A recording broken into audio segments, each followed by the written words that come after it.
არის, რა თქმა უნდა, JD Vance-ის ვიზიტი კიდევ ერთხელ განამტკიცებს ახლა უკვე არსებულ შეთანხმებებს. რამდენიმე კვირის წინ ვაშინგტონში სომხეთსა და შეერთებულ შტატებს შორის უკვე საბოლოოდ დაიდო დოკუმენტი ტრიპის შესახებ, სადაც ყველა დეტალს ვხედავთ და პრაქტიკულად იგეგმება უმნიშვნელოვანესი აქ ინვესტიციები შეერთებული შტატების, რათა შექმნას ეს მარშრუტი, რომელიც მათივე გათვლით და ტრამპის ნოემბერში შეხვედრის ფარგლებში ცენტრალური აზიის ქვეყნების მეთაურებთან, სწორედ ცენტრალურ აზიაში გასასვლელი მთავარი გზა იქნება ეს, ისე როგორც ევროკავშირის Global Gateway პროგრამის ფარგლებში. მთელი პრობლემა იმაში არის, რომ საქართველოს მთლიანად გამიჯნულია ამ პროცესებს და რეალურად იმ ვითარებაში, როდესაც სომხეთი და აზერბაიჯანი შეერთებული შტატების პარტნიორები გახდნენ, მათ შორის სტრატეგიული პარტნიორები, ორივეს ცალ-ცალკე ასეთი დოკუმენტი გააჩნია, ჩვენ ქართული ოცნების ანტისახელმწიფოებრივი პოლიტიკის შედეგად გვაქვს გაუქმებული სტრატეგიული პარტნიორობა და ამის შედეგად ეს დამატებითი გზა კი არ არის შუა დერეფნის პროექტში, არამედ გამოდის რეალური ალტერნატივა საქართველოსთვის და პოლიტიკურად იმ დოკუმენტებში, რაზეც საუბრობთ, მათ შორის შეერთებული შტატების, საქართველოს აღარ არის ნახსენები. ნახსენებია მხოლოდ ტრიპი, როგორც შეერთებული შტატების პარტნიორი ქვეყანა. და აქ უნდა აღვნიშნოთ ერთი მნიშვნელოვანი მდგენელი, როდესაც ეს პროექტი, რომელიც რუსეთს უნდა და იქ 2020 წლის 9 ნოემბრის მე-9 პუნქტის ფარგლებში, ანუ კონტროლი ქონოდა ამაზე და გარკვეული დერეფნის ფორმატი ქონოდა, ეს პროექტი სომხეთმა და გარკვეულწილად აზერბაიჯანმაც რეალურად ჩაშალეს და ახლა უკვე შეერთებულ შტატებთან მოაწერეს ხელი ამ პროექტს. მაშინ, როდესაც ქართულმა ოცნებამ მაგის ალტერნატიული გზა გააკეთა და ანაკლის ღრმაწლოვანი პროექტი, რომელიც უნდა გამხდარიყო უზარმაზარი კონკურენტი ამ პროექტის, რადგანაც ზღვაზე გასასვლელია ამ ქვეყნებს არ აქვს, პრაქტიკულად მოკლა იმით, რომ შეერთებულ შტატებს ჩამოართვა და ძალიან ბევრი წელი დავკარგეთ მაგ მიმართულებით. შესაბამისად, ეს საფრთხეა ჩვენი საგარეო და უსაფრთხოების პოლიტიკის მხრივ, მაგრამ ასევე გრძელვადიანი პრობლემა არის ეკონომიკური, რადგანაც ჩვენ ამ ბენეფიტებში, რომელიც მზარდია ამ ტრანზიტის, უნდა ქონოდა ჩვენი წილი, რა თქმა უნდა და ეხლა შეიძლება ძალიან მცირე წილი გქონდეს აქედან. ვერ დავაგდნენ ტრამპთან, რომელთანაც მოახერხა საერთო ენის გამონახვა ძალიან ბევრმა და სხვადასხვა სტილის და ტიპის მმართველმა, ხო?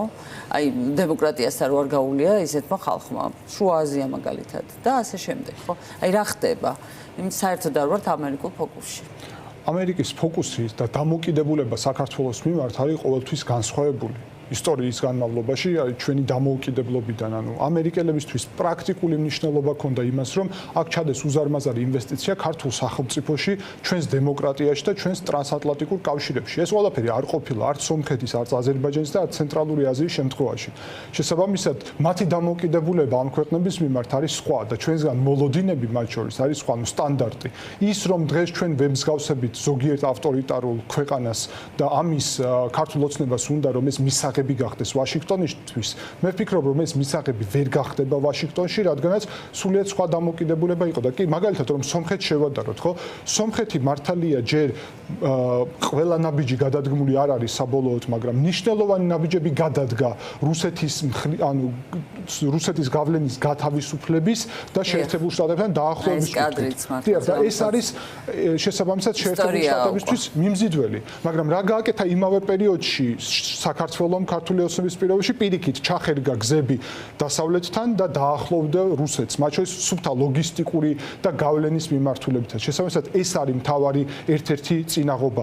მეორე მომენტი, რა თქმა უნდა, ეხება იმას, რომ საქართველოს არასდროს იქნება აღქმული ავტორიტარული ქვეყნების კლასიკური, ანუ ვისაც ახასიათებს ავტორიტარიზმი ისტორიულად, მათთან პარალელში არ ჩაჯდება საქართველოს, რომელიც კიდევ ფორმალურად, მაგრამ კანდიდატის სტატუსი აქვს. თუნდაც, მაგრამ ქართველიერი პირველი დღიდან დამოუკიდებლობის დემოკრატიის აშენებას ცდილობდა და არა ზოგიერთ სახელმწიფოსავით, სადაც დემოკრატიაზე ამბიცია არც ქონია საზოგადოებას. ამავდროულად ქართულმა ოცნებამ ეხლა რაც გააკეთა არის ის, რომ პრაქტიკულად გეოპოლიტიკური რუკიდან საქართველოს არის გამქრალი, რაც არის ძალიან სერიოზული რისკი.